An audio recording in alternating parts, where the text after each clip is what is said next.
like to welcome you, Malcolm, Malcolm French, for coming up to share your knowledge with us this morning. It is greatly appreciated.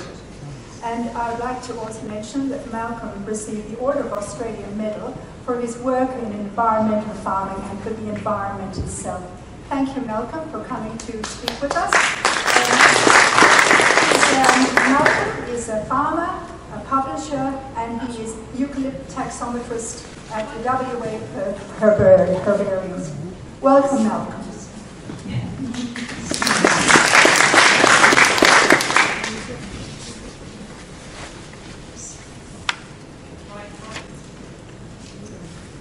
Oh, well, thank you very much for the invitation. By the way, Rachel, please. Where's my nephew? Oh, no, we haven't.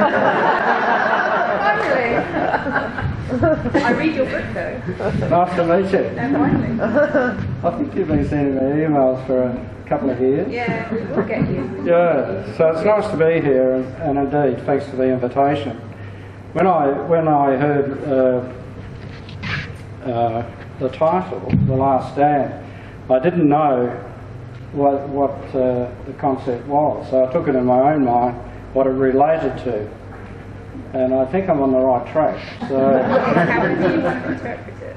Pardon? However you want to interpret it. Well, that's how I did, and I didn't ask Rachel, what do you want me to talk about, so here goes. But yeah, I think we're on the right track. So I did ponder the last stand. Are we on the right track in regards to sustaining the wheat belt? Because that's the way I thought about it. Is it right for now, 2018? Are we on the right track?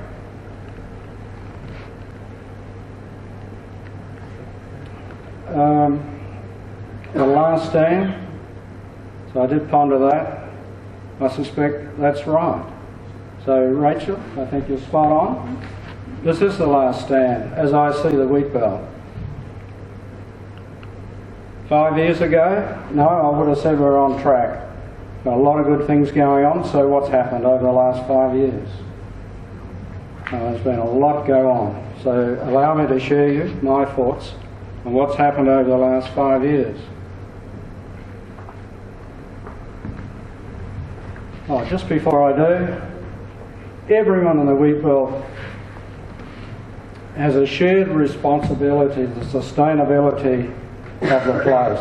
I absolutely believe that from the Shires. Very pleased to see a CEO here.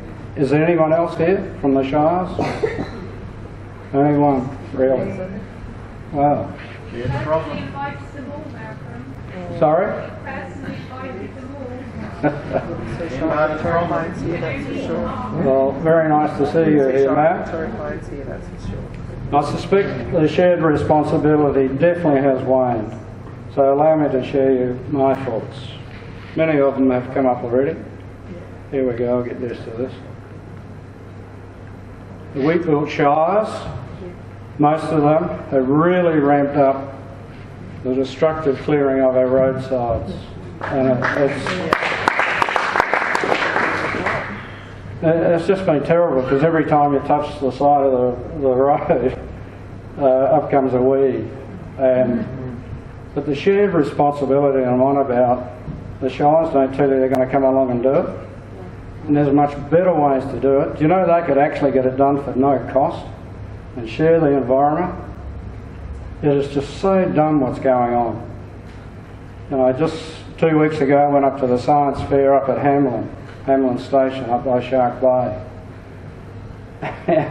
And just prior to that, there's at least 40 kilometres of main roads that are also the culprits, have just totally destroyed.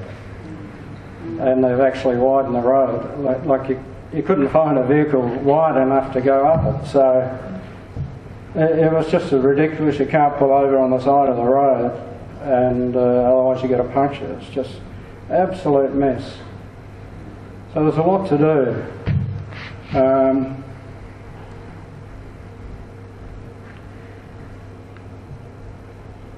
I'll talk about the weeds, and I'm sure there's others that will as well, but like grass. When I climb my favourite rock, which I did just recently, and see fleabane on the rock, that's a no-no. like it can grow in cement. You see it all over Perth, but to see it on our fabulous rocks, that is really, really serious. It is such a destructive weed. Who's doing something about it? No one. 20 years ago, lovegrass was confined down to the south. Now it's nearly up to Meekatharra. Has anyone got responsibility for these absolute feral weeds? No. It's just dreadful. And it's taking over right across the wheat belt. Plenty of farmers are trying to control it, but as soon as you scratch the side of the road, or the grader does something different, oh, that's another thing. Up comes lovegrass. Been a ramp up in selective clearing, and in particular the standalone trees. I understand why that happens. I really do. There's a large machinery, hibernating weeds and so on. But for goodness sake, every time you knock over a tree, put some back. It's just so simple. There's many places on farms where you can plant some trees and make a big difference to the farm, make a big difference to the wheat belt in total. The spray drift, I just see that continually across the wheat belt. And not just 1 year, 2 years. Sorry? Is it actual spray drift? Oh, yeah. Or is it just spray? No, I'll say spray drift. Yeah. But that's just careless. Yeah. And when you see one particular road that's now dead, that means it's had 2 to 3 years in a row of spray drift. That's just careless. It just shouldn't happen. And the salt encroachment, particularly from the big heavy rains that we had last February across the wheat belt, has really ramped up as well, particularly down in the south. And they need to get onto it, because by golly, those farms down there, their value is diminishing because the salt's encroaching up the gullies at a rate of knots.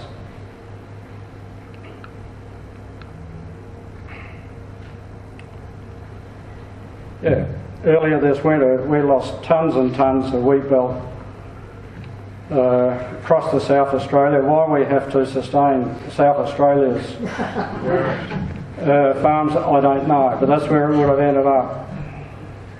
And that just shouldn't happen today. It really shouldn't.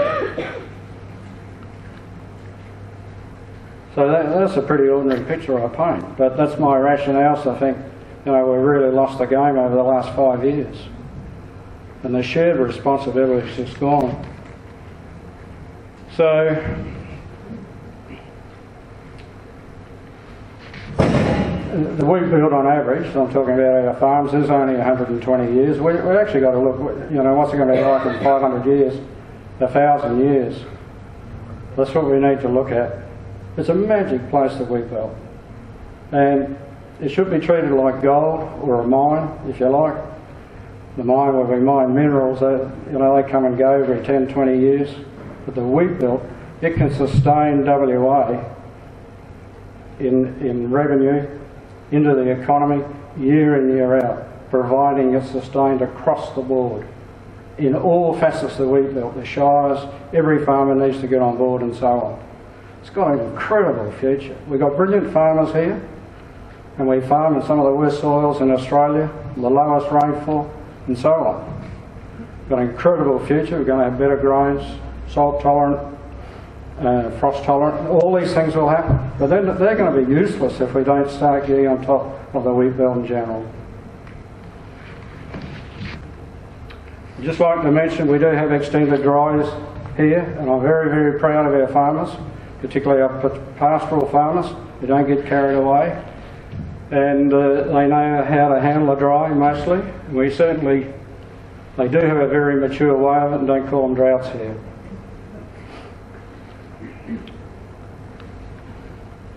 So enough of that. I want to tell you about my passion, how just by planting a few plants can absolutely make a big difference across the wheat belt, and also a big difference to every farm's asset value. Very important today. And the shires similarly. Did you hear that, Matt? Good, good.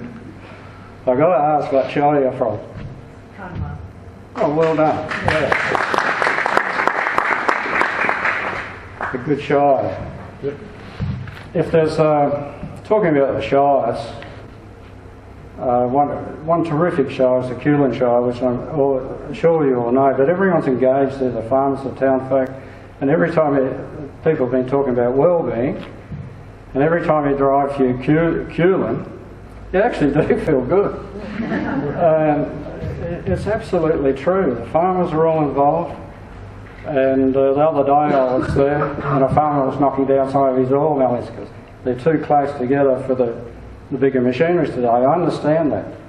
And that's fine, because I know darn well he's going to put more back elsewhere, along the creek lines, in the corners, around the sheds and so on. Terrific shire, and there's some wonderful ones here. But I've got to say the majority go, wow, got a long way to go. Yeah, in the early days, say 20 years ago, we planted a lot of plants that we now know are all the wrong plants, particularly in the drainage lines, and you see them now dead everywhere. We could regenerate all those and make a big difference to the ecology of the wheat belt. Make a big, big difference right across the wheat belt actually, because a lot of drainage lines. And I will rattle on, just planting a few of the right plants can make a huge difference. I mentioned the ecology, but also the farm asset value. And I don't know how many farms are here. Few. Yeah. All locals? Yeah, good. No, Carnival. Right. I already mentioned if you're knocking a few down, I do understand all that. Just put a few back because it will make a huge difference. There's little cost, etc., etc. And they'll sit there and do their thing and help you along the way. Here's a little... You've seen many, many slides of avenues of trees on farm. But this is a little different. Some farmers tell me, oh yes, but avenues of trees and all this sort of thing, groups of trees, they just hibernate the ferals and so on. So anyway, just get the rifles out and a few dogs and away they go. But if that's the only negative, they were in a pretty good spot, because this particular one, all the trees selected were for the soil types just across this little ridge, and they were also selected, they're all mallees. So if fire gets away, they'll all re-sprout, and it'll be looking like that in 3 to 4 years. There's also plants in there, so that any time you drive along there, there's something flowering.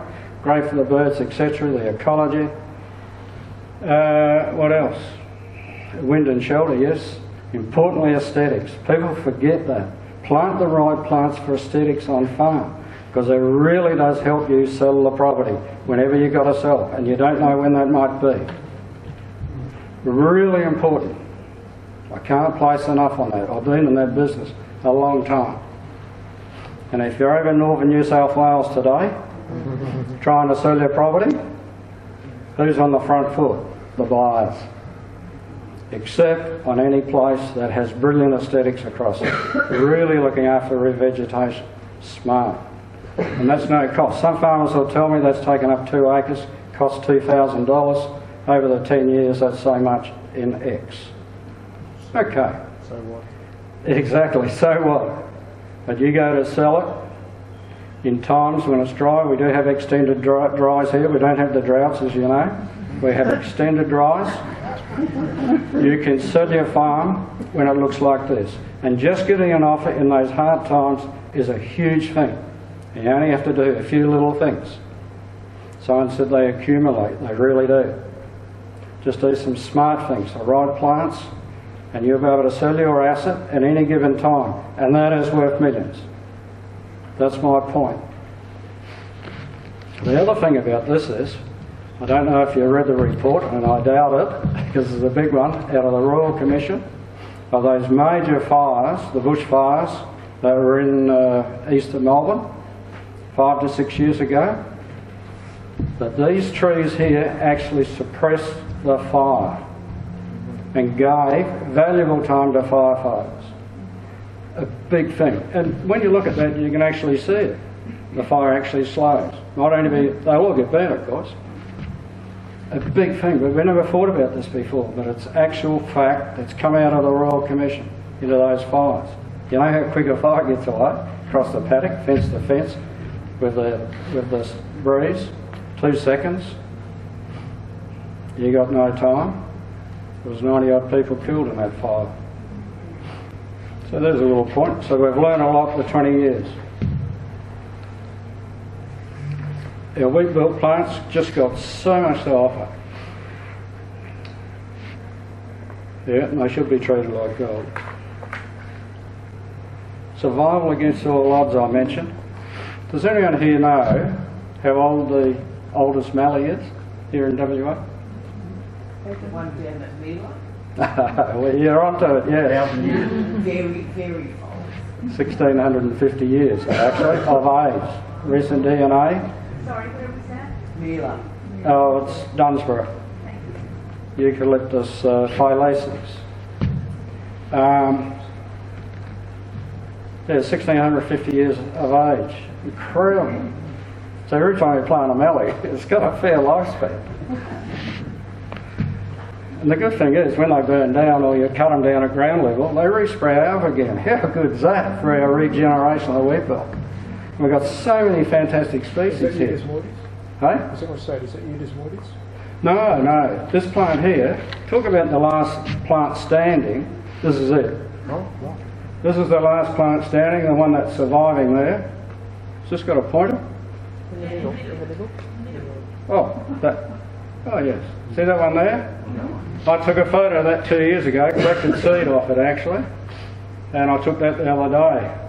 And it's out the central wheat belt, and still looks really good. That one's there. It was suffering a little bit. Still the same, so it's surviving. But underneath there is an amazing ecosystem. Incredible. Oh, it's just so amazed. And I'll tell you what, if you were to plant 10 or 12 of these trees there, that'll put pressure on this crap here. And start encroaching in here and start fixing up the problem. But mix some other plants in, like Metaleuca thyroides. Do you know that one? Oh, Yeah. Loves it. Loves it here. What's the euc? Is that? Onesia. Eucalyptus onesia? No, it's not in cultivation. It should be. It should be everywhere. Yes, we've grown it for years. Oh, where are you from? Commercially. You're Melbourne. Yeah. Oh, that's where I took this. Oh, you'll be pleased. Yeah. Is that your place over here? No. Oh. Do you mind if we get that's a photo? The trespassing. I know where you got the seedlings from, because I did hear. But that chappie's given it away, planting these. We collected our own seed. Oh, well done. At Gamellan. Darren. Yeah, congratulations. Why did you collect it? Because you saw this as well? No, we knew about it. Oh, okay. Good. Brilliant. You've probably heard that from my book. It was before that, actually. You weren't supposed to say that. Look at this. We've got so many unique species out there. This is Synandra. And why it's not in every wheat belt garden, I don't know, or shy. Why we don't have them in groups. Plant them in groups, in odd numbers, by the way. And street trees. Yeah. Hey? Street trees. Yeah. Yeah. Or in parks. It really is a noise to go into a street in a country town and find they've got jacarandas. That's really... Yeah. And we've got so many of these wonderful plants. Now, I could spend all day showing them all too, but... imagine if every farm planted a small clump of these. What's going on? There we go. This is a native from here, for goodness sake. It's a subspecies of Acrocarpa. You can all tell me that, I'm sure. But if you're on the header driving past that and see that, I bet you get a smile. Oh, sorry. I was just going to say, if you're on the head and driving past there, you'll get a smile. And when you look at that, but those little, there's the flowers, Macrocarpa.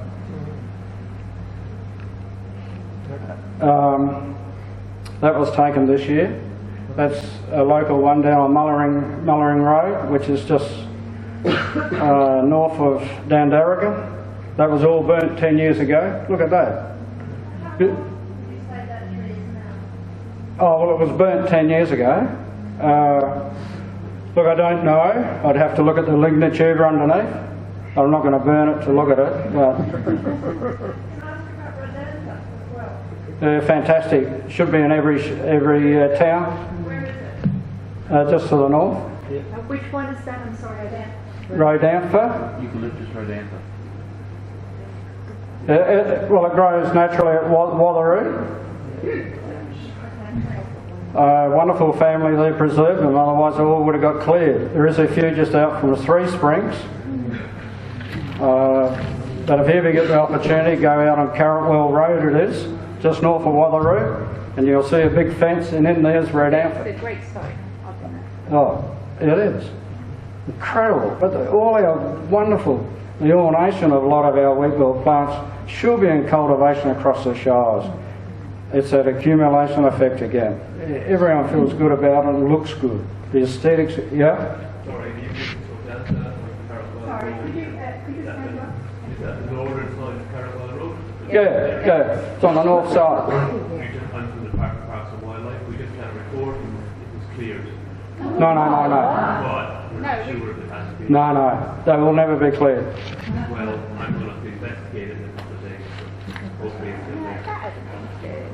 No. Not the reserve. Maybe along the road. No, don't worry, sir. No. Here's another example. This is Tanneroo, my favourite wheatbelt mallee. Flowers like this every year. Why not have one of these in your garden? Goodness gracious. Look at this, the seasonal bark. All our mallees, they change colours through the season. And that's in the autumn, early winter. That's what it looks like. There's the flower bud, incredible. That's it in the field. Message to the shires. Should have an enviro plan. I believe every shire should. You've got one? Yes. Oh, thank you very much. And they should be judged according to the outcomes. Someone mentioned training. There's an awful lot of training required in the shires and their workers and so on. Gee, there's a lot to do. Anyway, to get the balance right on the track, the sustainability in all facets of the wheat belt, for the health, our well-being. You've got an excellent NRM team. They're really, really good. Get on board with this emergency. And you need this as part of your plan. Very important. You need that. Thank you.